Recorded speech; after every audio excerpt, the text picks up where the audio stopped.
So much for coming in tonight in such a hot summer night, and we're still having a panel after work.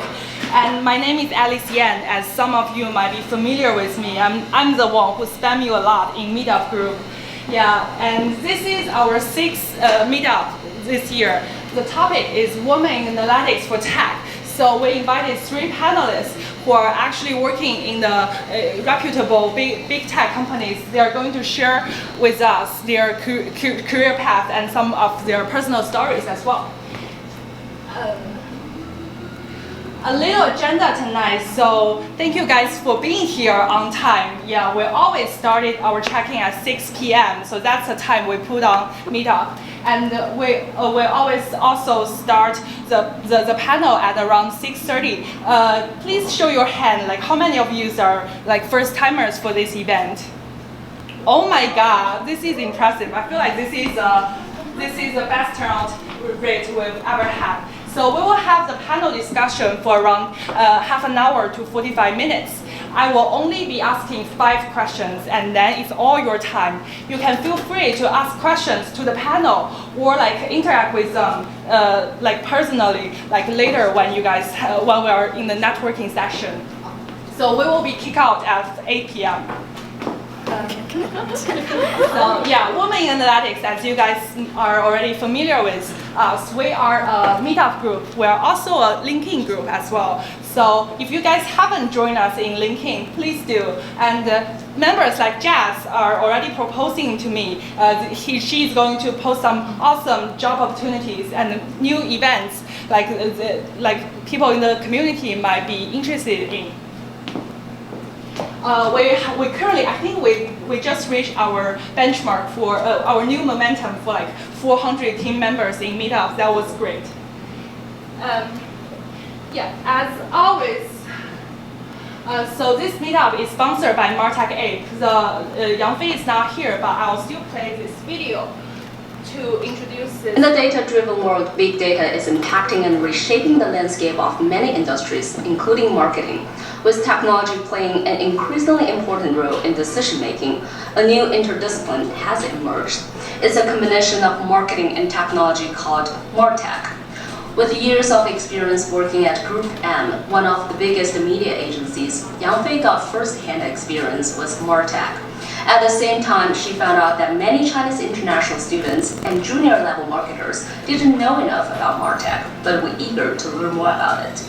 Noticing such a demand, Yang Fei co-founded the platform MarTechApe, which offers online courses and career coaching services to help Chinese students and US-based Chinese marketers with job applications and professional training in MarTech. We want to help students to better prepare themselves for the job hunting process in the marketing technology field, and we want to help the professionals to build their professional brands by giving lectures on their specialties, on their focus, and the project that they are working on. Because in this way, they can comb through what they have learned from their jobs and make this knowledge into a knowledge product. MarTechApe offers 2 kinds of workshop services for students: online courses that give students a basic understanding of MarTech, and offline bootcamp, where students apply the knowledge and skills they've learned to real case studies. So we will ask students in the bootcamp, how do you think a company A can allocate its media budget next year? In order to answer this question, the students have to collect data using Python, and process data using SQL, visualize data using Tableau, and then run a model using SAS or R. So after going through all this, the students actually have a very good master of all the tools mentioned above, as well as their business sense in terms of marketing technology. So after going through all this, the students, we think, is quite prepared for a job. Though originally geared towards student users, after running the platform for about half a year, Yang Fei found that working professionals made up 60% of the MarTechApe users, compared with 40% students. This could mean that more traditional marketers are working to incorporate MarTech knowledge. After we conduct our first course, it turns out that a lot of professionals, they are very curious about what's going on in the wider industry. Because after working a while, you become a specialist, but then you will notice that your horizon is shrinking because you're always focusing on your daily routine. However, for them to successfully move up, or successfully navigate the jobs in the wider job market, they really have to open their mind and open their eyes to look at what's going on out there. So that's why there raises the need for them to look for more efficient knowledge acquiring, to have the courses to learn about the most advanced and cutting-edge marketing technologies such as programmatic buying, attribution, and marketing mix modeling. That's why they have the need to listen to our courses. Yang Fei wants to do more than just teach people MarTech skills. She also wants to build a community where US-based MarTech talents can exchange insights. With the community growing bigger, Chinese marketers can also catch onto this wave of MarTech. So we want to make our company the Uber of career development in marketing technology, because we want people, they're able to access the knowledge of marketing technology anytime, anywhere. Right now we have more than 200 people in our community, but we want to bring more and more people, maybe also from other parts of the US as well as from China, to come to our community to together make this peer-to-peer knowledge sharing learning community. For more information from Sinovision English channel, you can find us online at ian.sinovision.net or follow our. Since Yang Fei is not here, so I'm not gonna race through the catalog anymore. So yeah, this meetup was founded by 3 members. As you already saw, like in the video, it's Yang Fei, me, and Joy. I'm not sure if Joy is here. Yeah, so we, 3 of us actually curated all of the topic lists, reach out to all the panelists, and also book the WeWork venue every month for all of us to gather around. And we are also going to introduce our amazing volunteers. Without our volunteers, it's not even possible to have this event. We have Xunqing, she's here. She actually helped to check in everybody today. And we have Li Shen, and Li Shen is there, so she will be taking notes and share the notes, share the event digest with everybody. And we also have Joy. Joy is also here. Joy is over there. So she will be taking photos of the event and share in the Meetup group and also our LinkedIn. And we have Yang Yi here. Yang Yi is helping out every single time since we started this event. So really a big thanks to her. And we also have Yidan. Yidan is there, so she will also be taking some of the photos. We also have a new volunteer, Wenny. She is here, so she is helping to check in everybody as well. So, and also like another note is, if you want to actually help out in any possible way, just reach out to me and we can just discuss some initiatives. We can expand our capacity to service this community. And without further ado, I will start this panel. Thank you so much for Celine, Rebecca, and Ivy to join us tonight. So I will ask each one of you to actually introduce yourself using our iconic 3W format. So what's your name, what's your company, and what's your role, okay? Yeah, sure. So we'll be passing around the microphone, but if you cannot hear us, just raise your hand. Okay. Thank you, Alice. Hi everyone, thanks so much for being here. My name is Ivy Hu, and I work at Snapchat as an advertiser solutions account manager. And my day-to-day role is actually like very client-facing, and I'm like acting as their trusted consultant and have asked them like best practices on how to use Snapchat ad platforms and how to use our different ad products to drive success for their user acquisition campaigns. And the clients I work mostly with are in the app world, and mostly like startups, like think about tech companies, and they're trying to like do user acquisition, monetization, all the way along the growth marketing funnels. So I basically work with them all the way through like plannings and strategies. And last year we acquired by AT&T. So right now we say we are Xandr, an AT&T company. And my duty is a technology operation analyst. So people might not very familiar with this position because right now for the tech company or internet company, we have some global data center. So for our company, we have 6 data centers around the world. So my duty is to analyze and operate whole technology in data centers, such as server, database, cloud, try to make everything around the world to have a good business status to provide a service.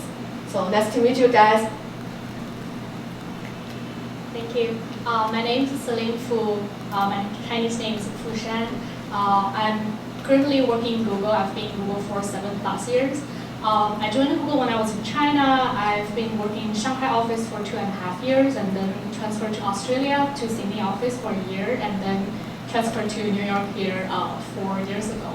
I used to work in Google Ads, the ad ecosystem. This is like a money maker for Google revenue. And last year, I just transferred from the ad industry inside Google to Google Pay. It's a consumer tap and pay mobile payment solution in Google.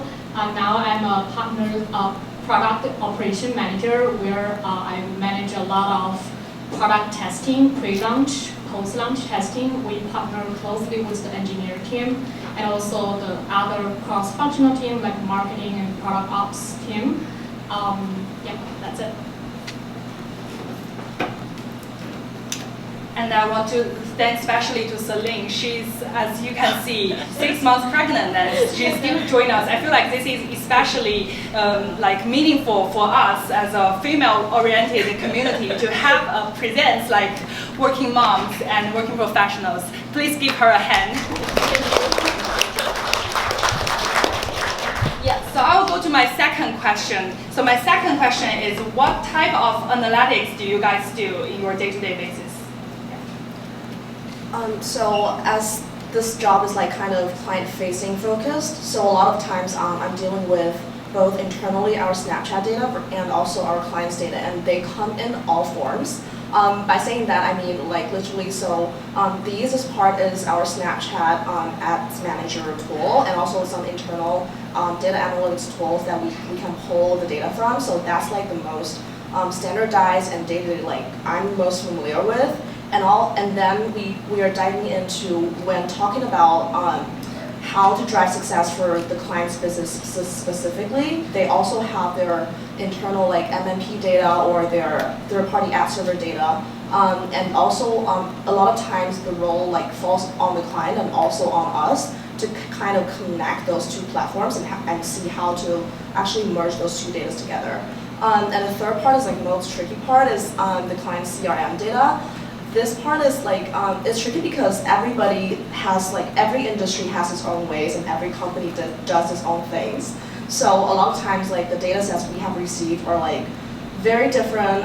For one example, like I've worked on a food delivery app where their CRM data literally goes like for each user, how long has he been on the platform and what is his purchasing behavior and how many times has he purchased, what's the value, how much time he spent on this app and how many things he bought.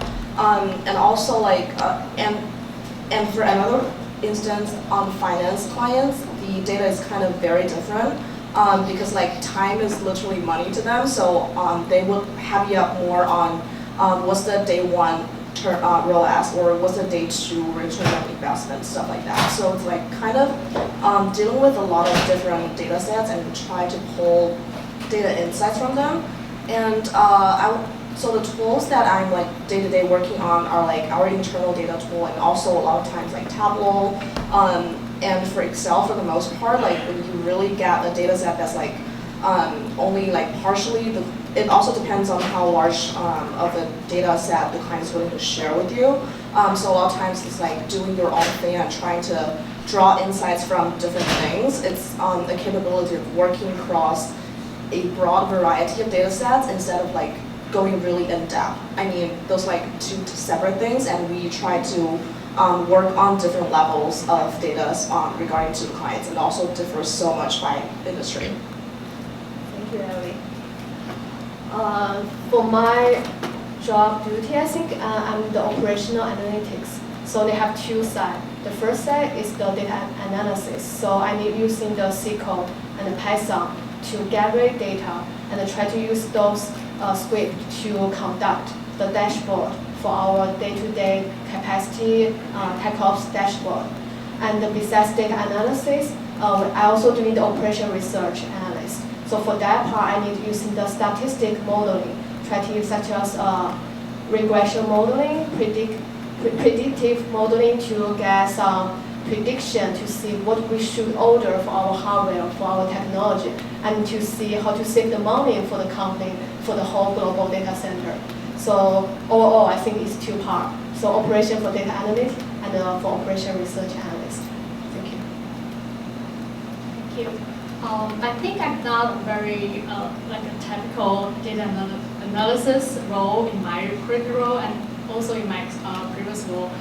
But actually, I'm still doing a little bit data analysis for my project. So for example, we are partnering with the engineering team to do a lot of new feature and new country launch testing, where we hire like 2 different vendor teams. They hire their crowd testers to go to the real merchant to purchase something by using Google Pay in their app.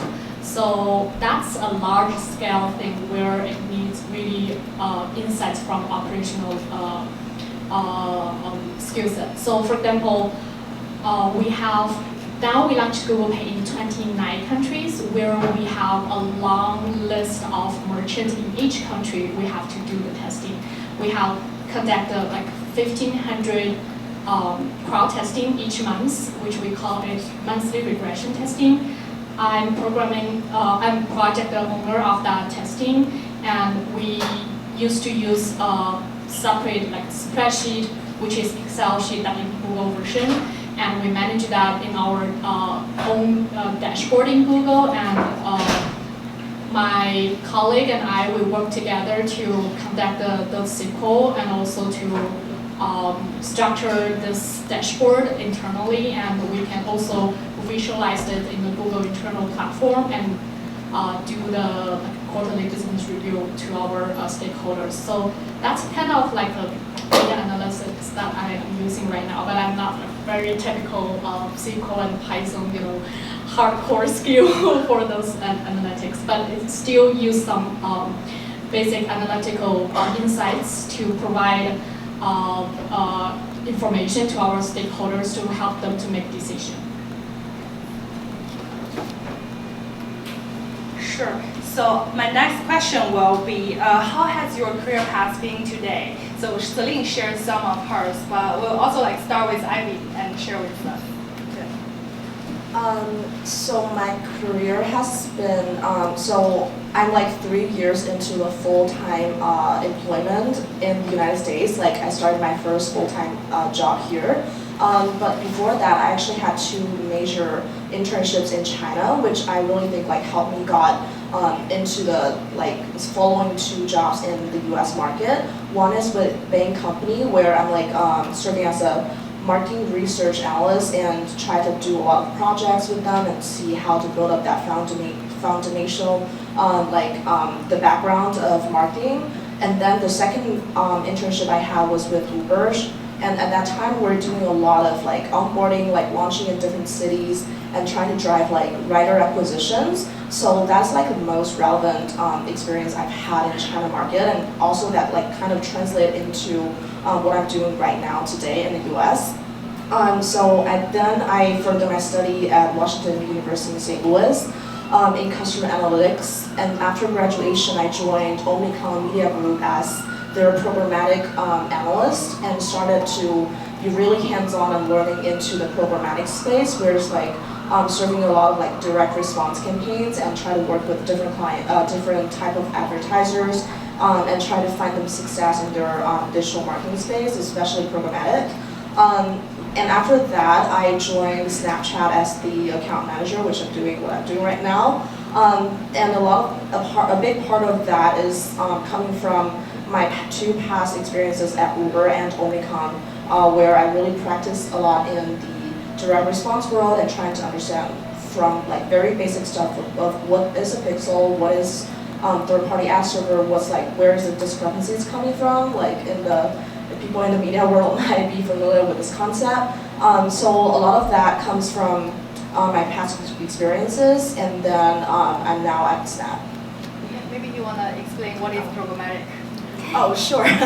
My way of putting it, so I want to describe it as a smarter way of digital media. It's like a revolution of the traditional media where we're shifting away from buying direct IO buys. For example, I go to Yahoo and tell them I want to buy your headline, I want to buy your front page, and I'm going to pay you $20,000, and you give me this one-day impression, and then we sign. You sign it, I sign it, and we have a deal.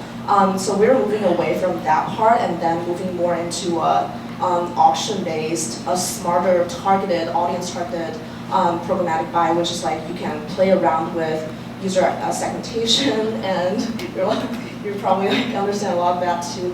AT&T does a lot of that too when it only becomes client.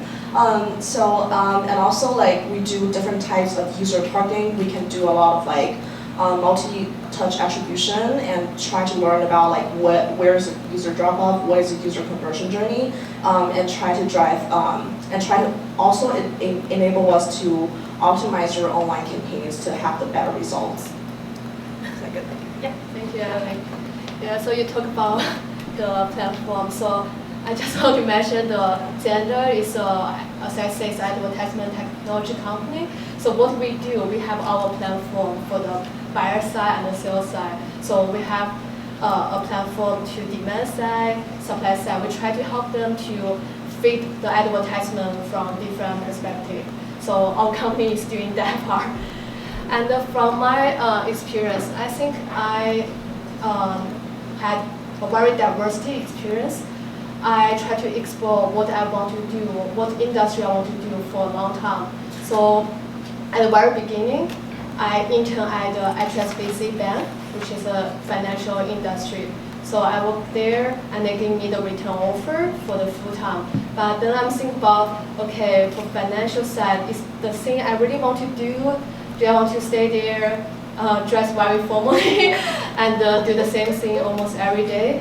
And then I think, okay, this is not what I want to do. I want to more things I can control. I can put my idea, the thing, to that project or something I can control. So then I changed my major from finance to operation management and logistic management. So at the time, I think, okay, I want to do something to help the company to be more efficiency. Maybe I can use my Six Sigma Green Belt, which is the certification to show you can help the company to make some difference. So I choose that major, and then I work at a shipping company called Mediterranean Shipping Company. So I work there as an operation analyst. So I try to say, okay, how to change some format, layout, or how to make some process better to make the industry, the business difference. And then during that time, I said, okay, the business side is good.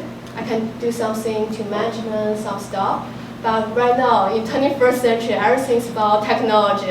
Everything you can make more efficiency rather than just you manually to do something. So I think about, okay, I want to learn something more about engineering. I want to learn something more about analytics side. So I make another decision. I went to New York University to have my engineering degree. I learned industrial engineering to want to combine my business degree and the engineering degree together. So after I graduated, I got another offer from a consulting company. So actually that was my dream company at the very beginning because I want to talk with clients, solve the problem with them.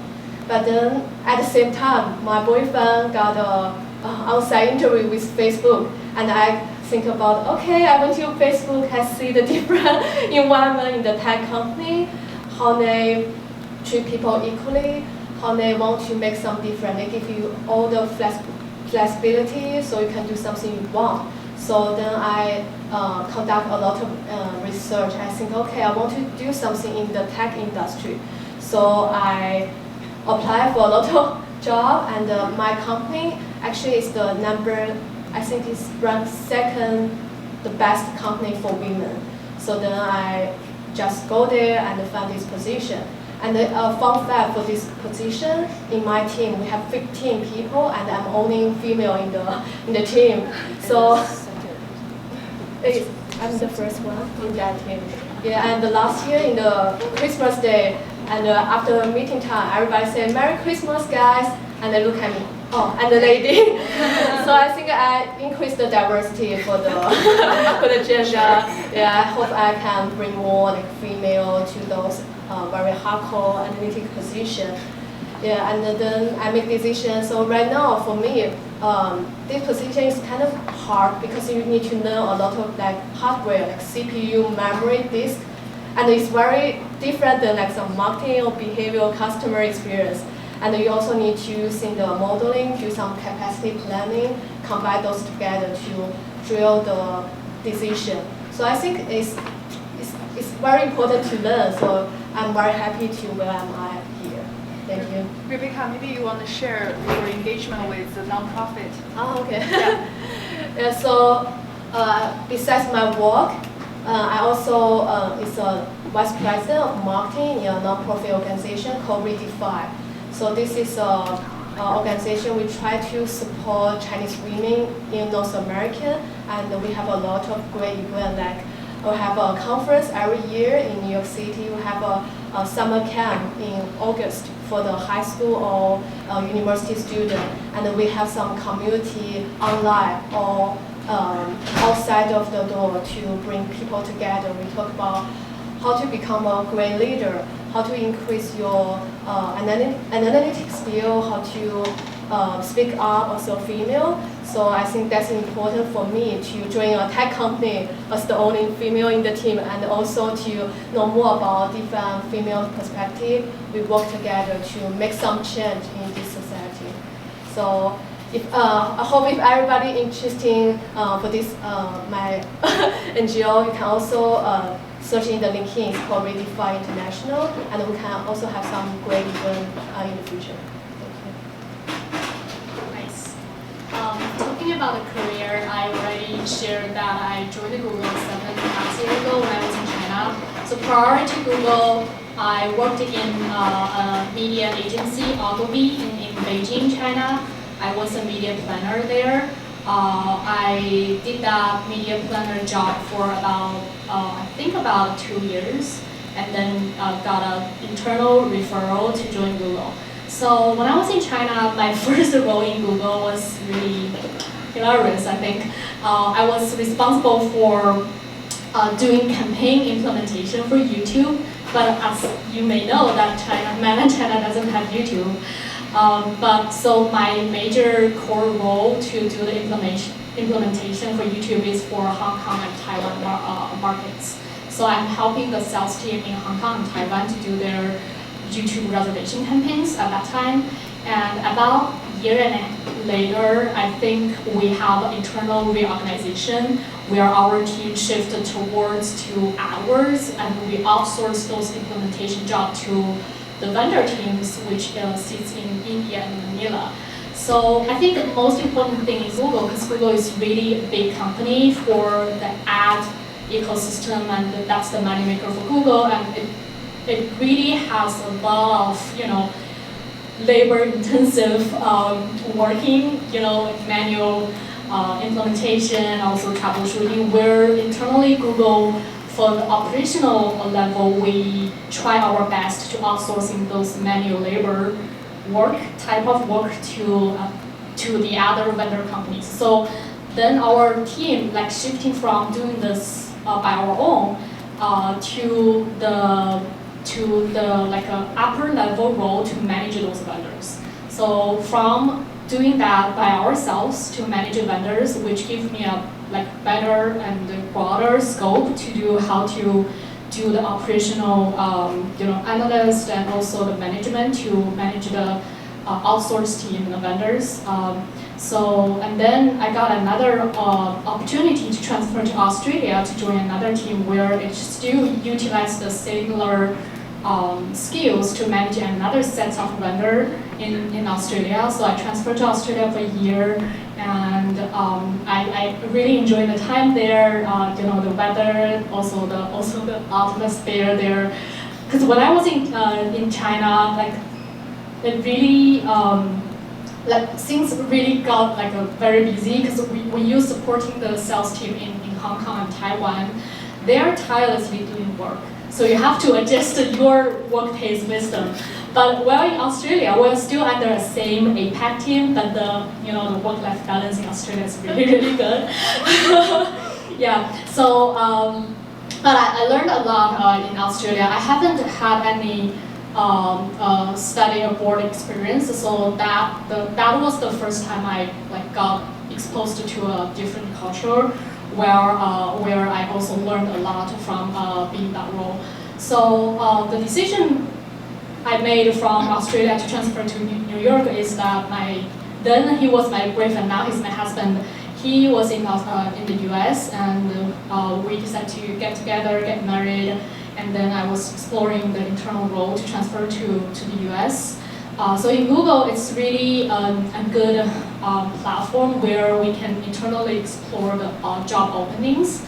So I was planning to transfer, when I planning to transfer to the US, I think I almost used about 3 to 4 months to explore the role. And also, when I was in Australia, I did a 20% project with one of the team in the US here. So I was helping them to collaborating to certify the third-party ad technologies companies in APAC, especially in Australia and New Zealand. So I was exposing myself to that team in the US. So I then ended up getting this role in the US to join that team finally.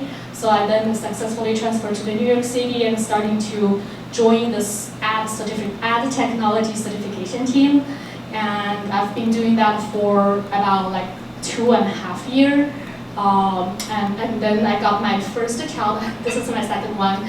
So when I came back from my maternity leave, our team also shifted towards certification to a new product called Ads Data Hub. So that's a new product, and we ended up having a lot of hardcore SQL and data analytics skills, where I think maybe this is a time. I don't think I'm a really a hardcore tech savvy person. So where I think instead of learning those skills from scratch, maybe it's time for me to moving on to explore other opportunities inside Google other than advertisements. So I started to talk to my manager, to talk to a lot of different people, to have a coffee chat, informal chat with different people to explore which team, which product area that I can join that, and also I'm interested in. So last October, I was successfully transferred to this team for Google Pay for this consumer product, where I can still do a lot of amazing things, but outside of advertising ecosystem, I can learn a lot of fintech. Actually, it's not like a really real fintech, but it's really a new industry for you to learn, and especially I'm from China. The mobile payment in China is really bumping up. While I don't understand why the US is a little bit lagging behind, so that's one of the reasons I want to join the team to see, okay, as a mobile payment solution, how does Google make the decision, make the strategy to keep up with China or other more mobile payment advanced countries? So this is also driven by my own curiosity. So I was lucky, and I joined the team, and I learned a lot from both the engineering side and also the industry side. I only have 2 more questions, and then it's gonna be your time. So my next question will be, what skills do you guys find essential in your job? We'll also start with Ivy. Since my job is very client-facing focused, so I think a few skill sets that I would value the most is one, working with ambiguity. Like I said, a lot of clients have a lot of different things that they're doing. So definitely being able to fastly understand what their industry is about, what do they care, what can bring them success.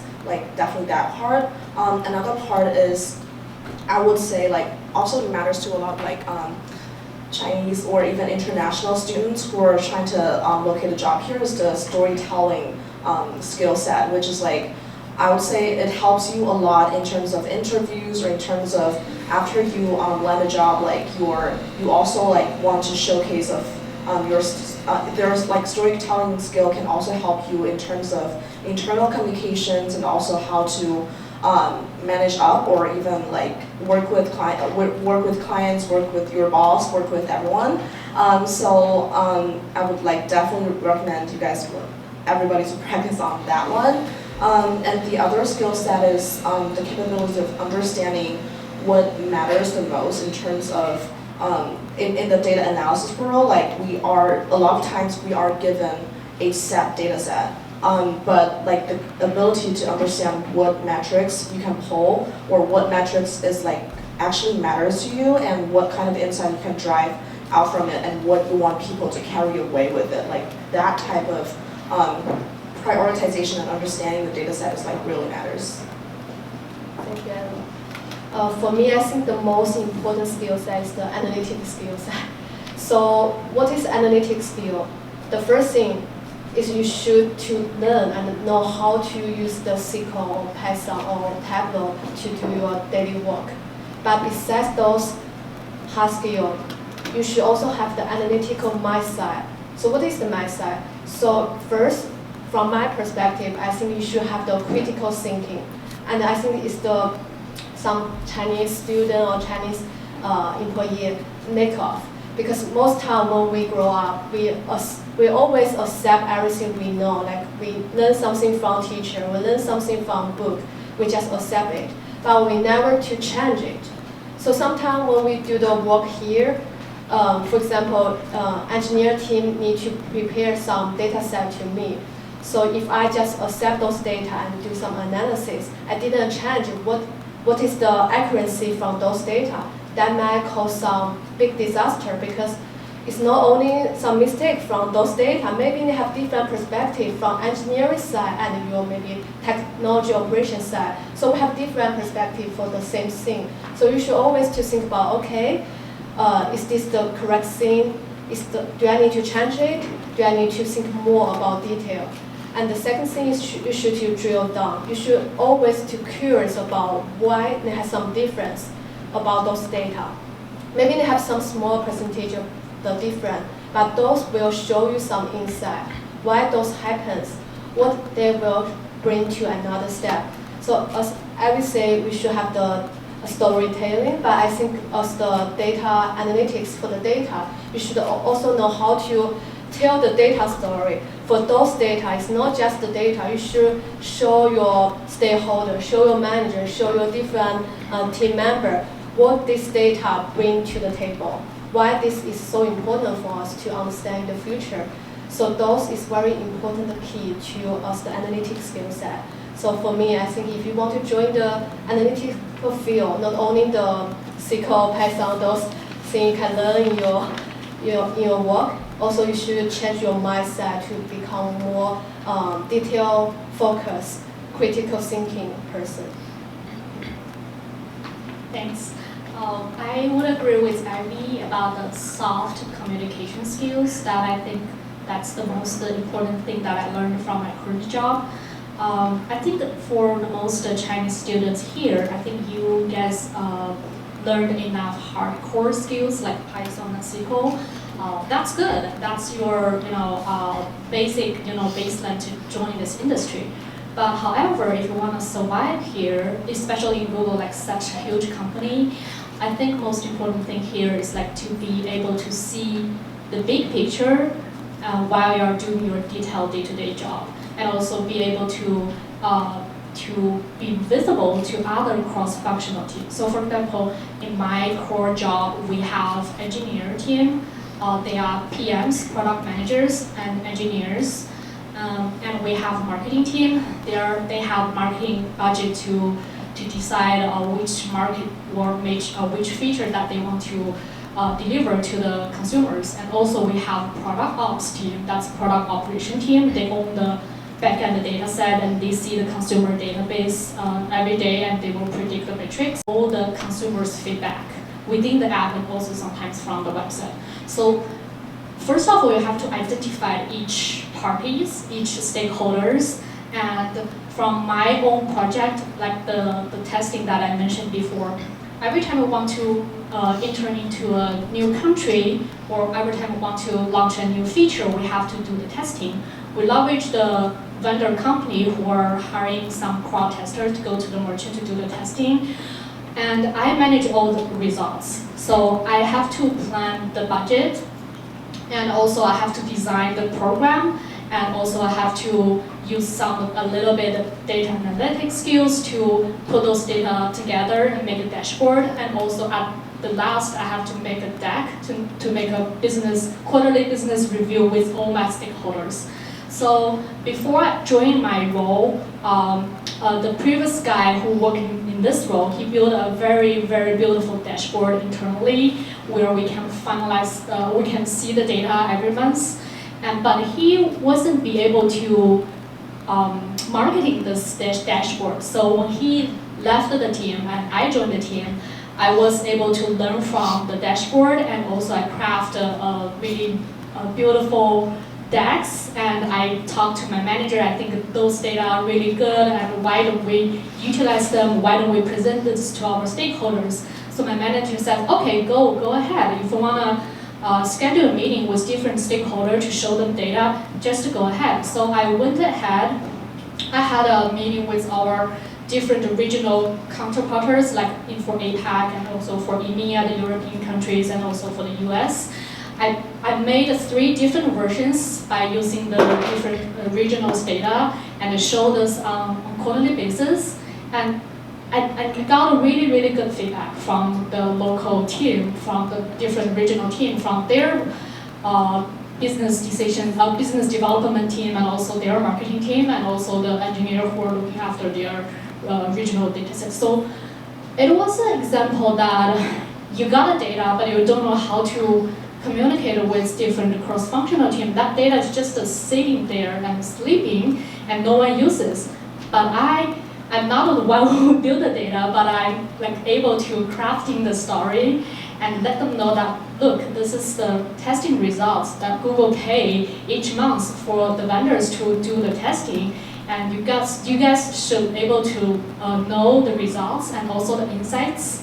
And that's why I think this is important. And also I raise my own visibility to the cross-functional team. And this is really important, I think, especially in Google for such huge company, where if you don't speak up for yourself, people just ignore you. Yeah.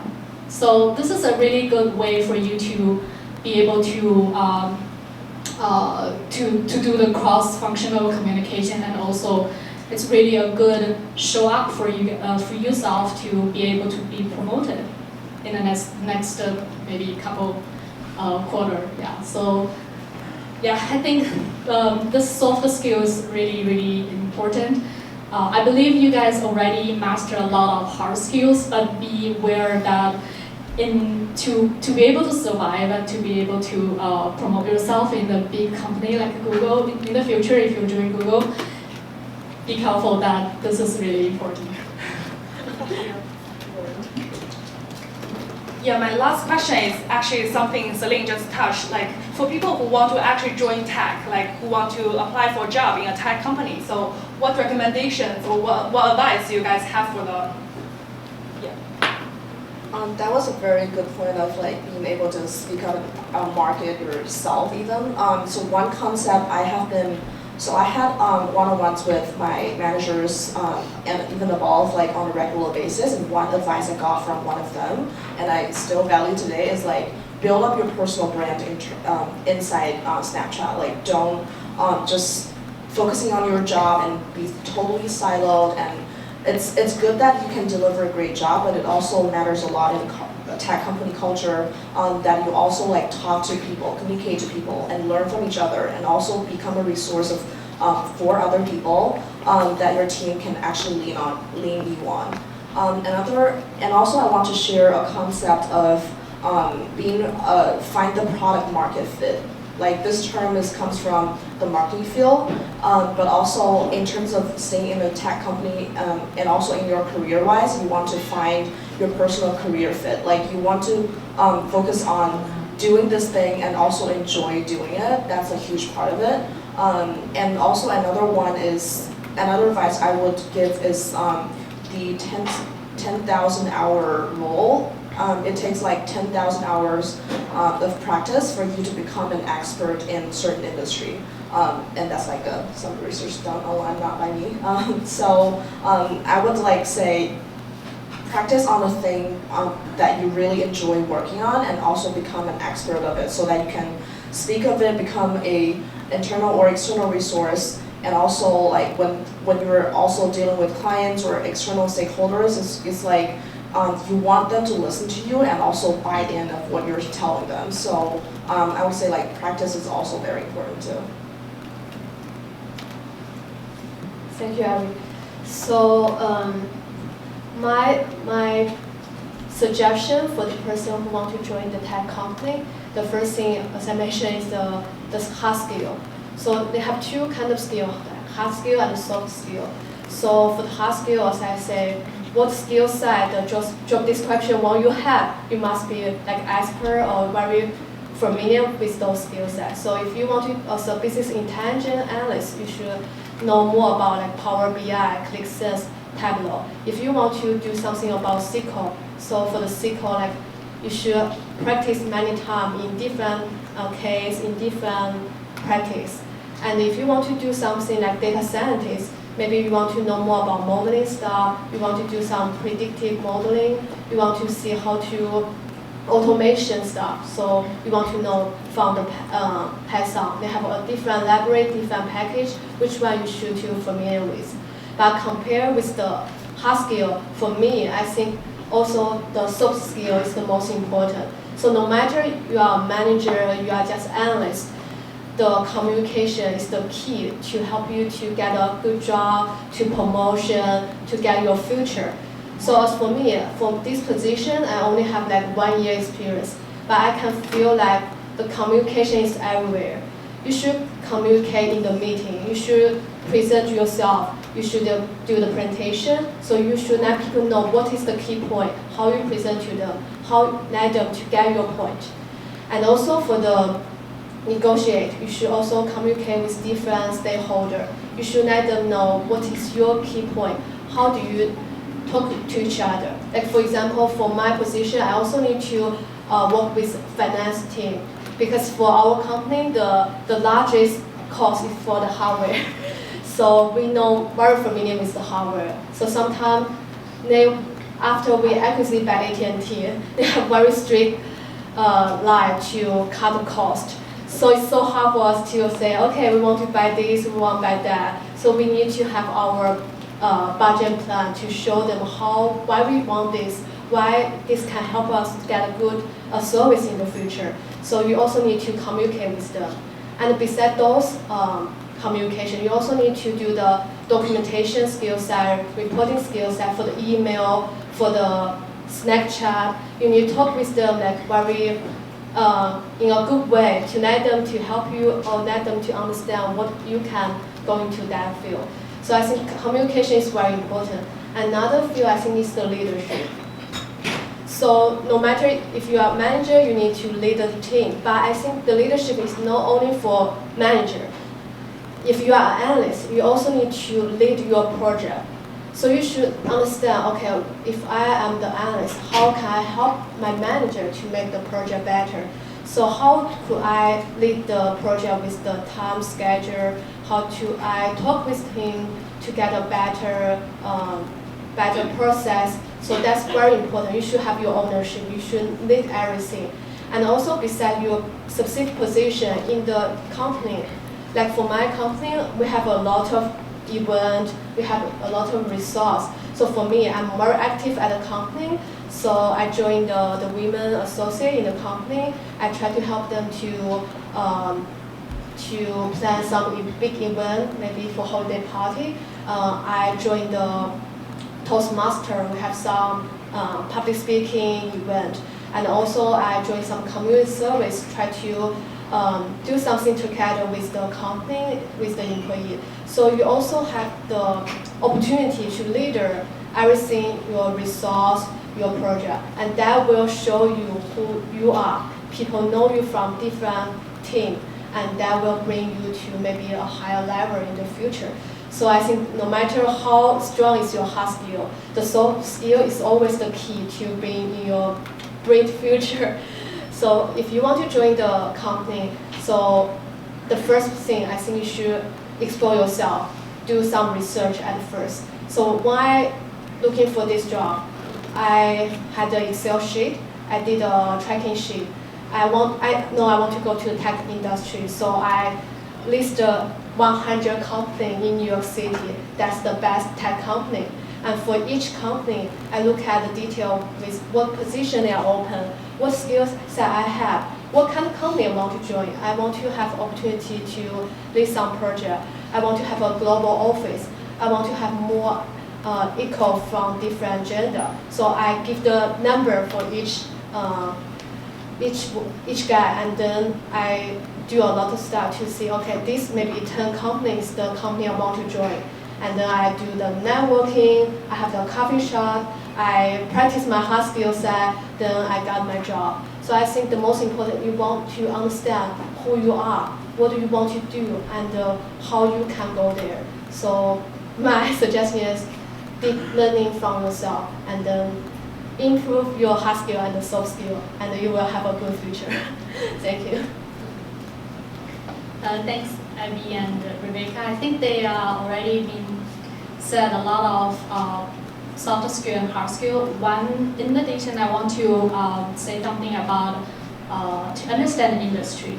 So, I mean, this is maybe not a very first priority for an entry-level person need to be aware of, but I think this is something to a degree is really important to be able to open your mind in the future. So for example, when I changed my career from advertising ecosystem to the payment, to the, I would say like a finance environment right now, I have to learn a lot of the current finance industry. Like for example, why mobile payment is so successful in China or other developing countries where people just scan a QR code and purchase something so easy. Why wouldn't US or other Western countries are using QR code? So I'm taking this as a curiosity and then deep dive into research. I did a lot of research on myself, and I also have I scheduled some meetings with our internal engineering team and also the business development team to ask them a bunch of questions of the utilization, of the strategy, and the finance industry, and also the whole ecosystem. So this is really good for you to learn why we are doing this right now and why we cannot adopt something from like China or other countries. So if you want to go into like advertising industry, you have to learn some basic understanding of that industry. So for example, like what is programmatic? What is the trends, right? What's the key competitor? What's the key clients? So that's something that really basic. When you do your interview, you will be able to speak to some of the basic things that the interviewer, they will see, okay, this guy or this girl is really, really good. They have like a basic understanding of the whole industry. So that's something I think maybe it's not the first priority, but it takes time for you to investigate or to do some research, and it will give you a more like a big picture at the back end. And when you're processing those on your mind and when you're doing your job, I think the hard skills you can either learn from your school or like boot camp, but also you can still learn on your job. That's not a big deal actually, but to be able to see the big picture, be able to see the whole environment and ecosystem, that's another thing that you should take into consideration. Yeah, so we will have the mic available for you guys if you want to like ask a question. So this is your time. Wendy, do you want to have like give the mic to people? Anybody want to ask a question? Okay, sure. Yeah. This question is for Rebecca. Can you tell me the non-profit organization for the analyst, for the analytics that you are, what is the name of that? Redefine. Can you spell them? REBEFINE. Thank you. Any other questions? Sure. Hi, I'm just being curious. All of you guys have talked about hard skills and soft skills in terms of a job in tech company. And I'm just being curious about what if any one of us today wanted to transfer to a job in a tech company and we didn't have any experience or clients from technology industry, and will that matter for us to transfer a job into the tech company? Thank you. We want to wait for the mic to come back. She said she wants to transfer to here, but she doesn't have any. If you don't have any industry experience,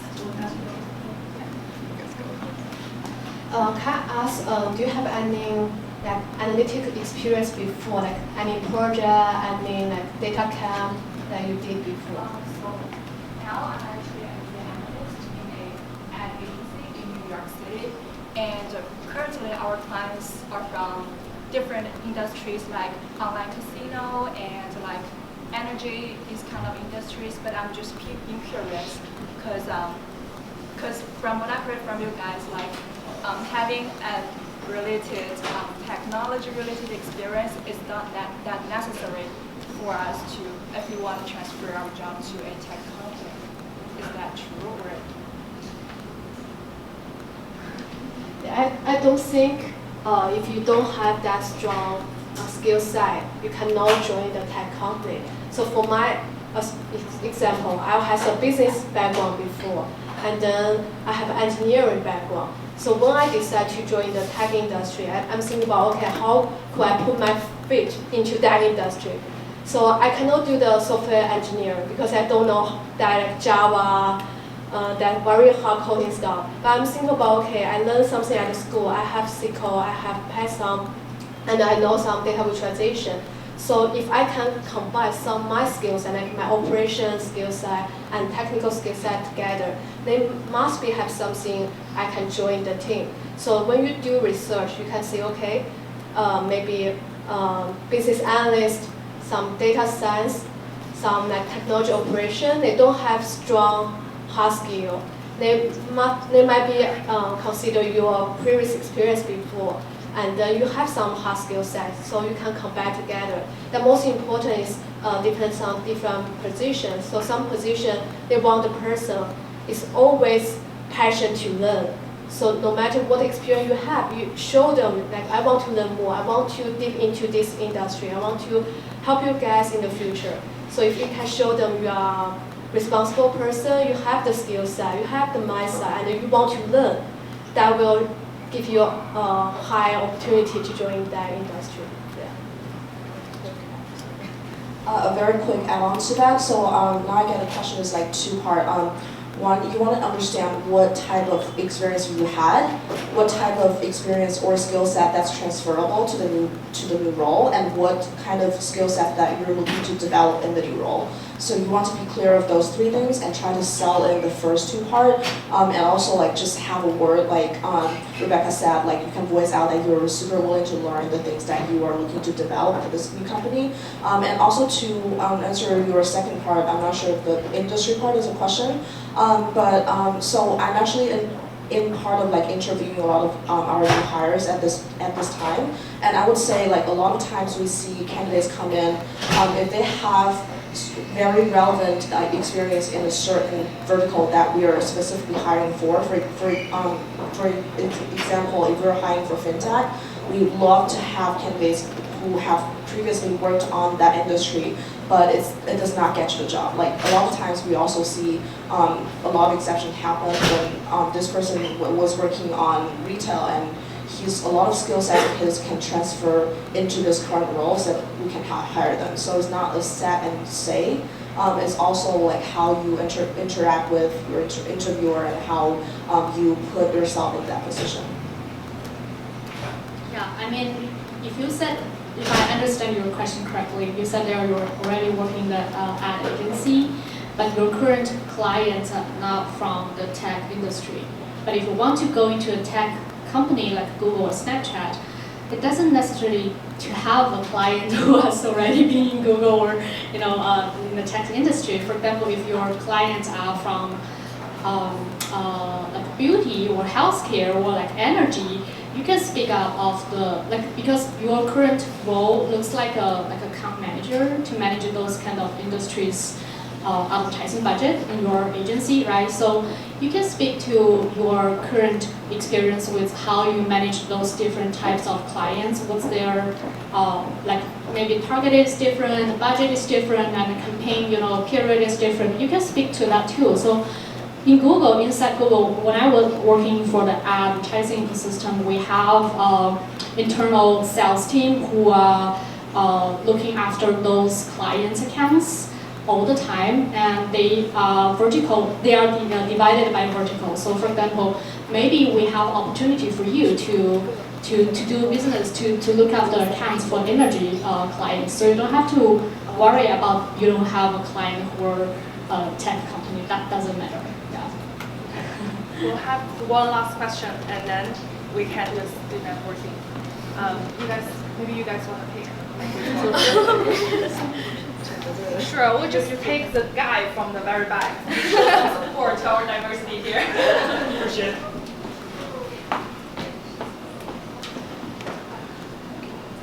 Hi, Brian here. Been a media buyer for about 2 years or so. Big fan of Google product, buying Google forever. So question towards Celine and Rebecca. For Celine, it's more regarding to the account manager role. There's a lot of sales that's involved, and a lot of client service that's involved within the role of account manager. So what would you say is the what do you think is most important when it comes to building that client relationship? Because that's a question I got asked in the interview for that account manager role, and I didn't think I answered that so well.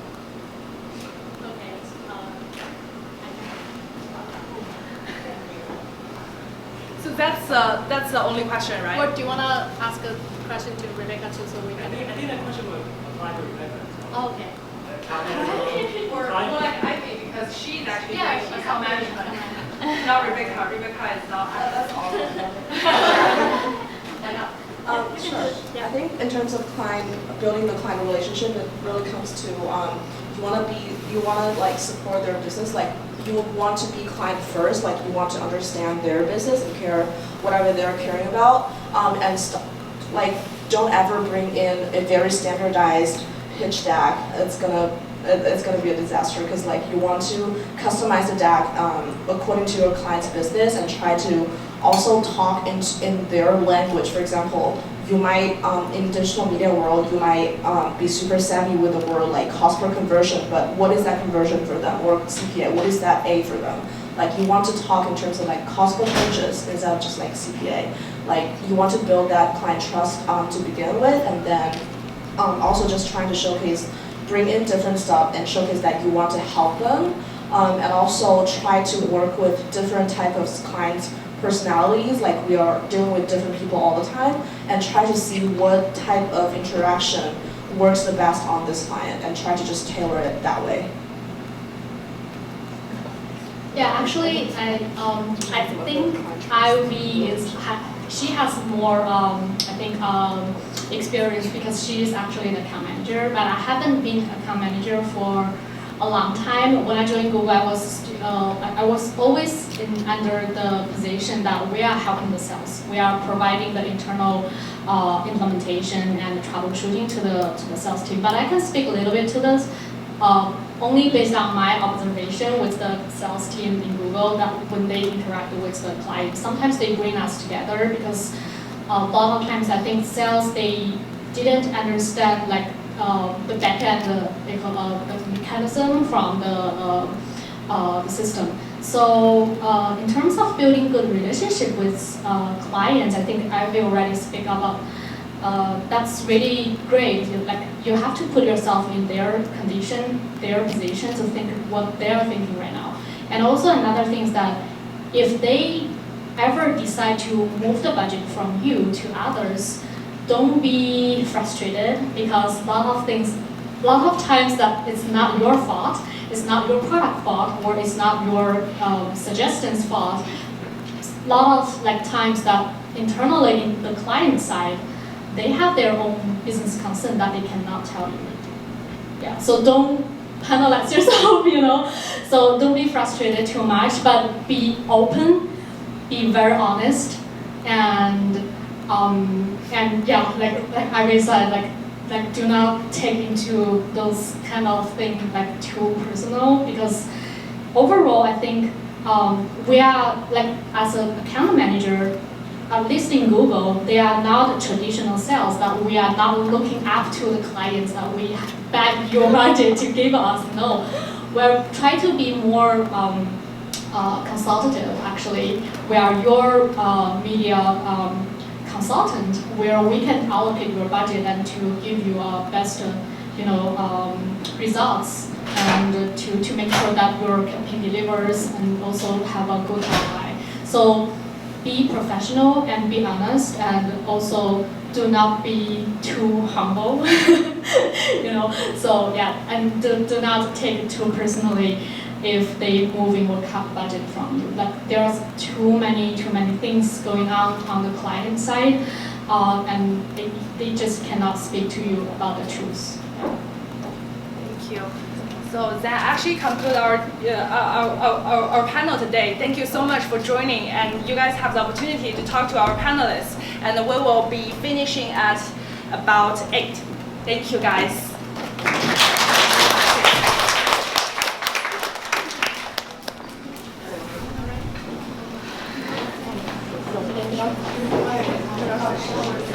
Thank you.